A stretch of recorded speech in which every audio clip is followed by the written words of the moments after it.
Good day, Sir Von. I'm Ibanez Nia Claire, and I am here to discuss what I've learned about generative syntax. So, what is generative syntax? It is a major subfield of generative grammar, a theory of grammar that first developed by Noam Chomsky that based on the idea that all humans have innate language capacity. Generative syntax also is a set of language rules that indicates the structure and interpretation of sentences that native speakers of a language accept as belong to their language. Generative syntax also has a goal, and that is to extract cross-linguistic commonalities in order to characterize a core systems of grammar shared by all natural languages.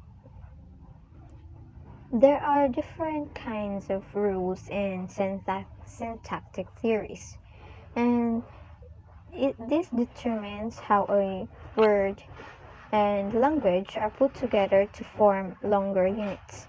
These are prescriptive rules and descriptive rules. Let's talk about prescriptive rule. Prescriptive rules are rules that are prescribed. Prescribed means that when a doctor gives you a prescription of medication, it often includes a direction how you should use them or take them, as well as what you should not do when taking medication. In similar ways, prescriptive rules or grammar tells you how you should speak and what type of language to avoid. Also, prescriptive rules are rules that are learned consciously. There are kinds of rules in this type, which is the first one that you shouldn't split infinitives. For example, he decided to quickly leave the room to he decided quickly to leave the room. The other rules are on how to use I and me correctly. For example, my sister and I went to the shops. She gave it to my sister and me.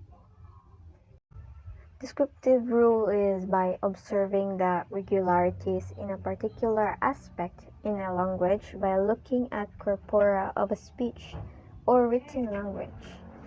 In short, descriptive rules are rules that are learned unconsciously. On the other hand, it focuses on describing the language as it is used, not saying how it should be used.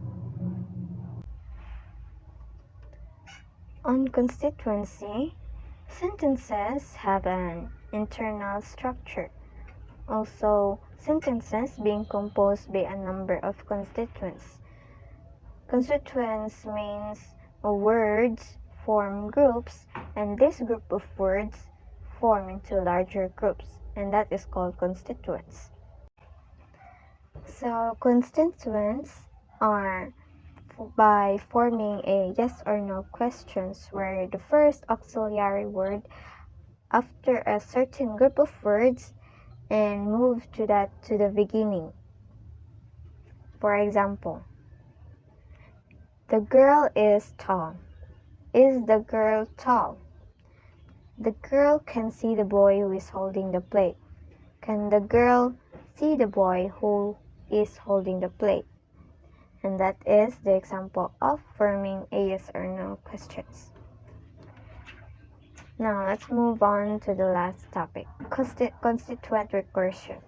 Constituent recursion is making an infinite numbers of sentences from a finite numbers of words and finite numbers of ways combining them, where a constituent containing a constituent of the same type involving a sentences inside other sentences. For example, John regrets that Mary thinks that John was wrong. For this example, this is an overarching sentence which contains another sentence which contains another sentences. And that is called recursion, constituency recursion. And that is all. Thank you.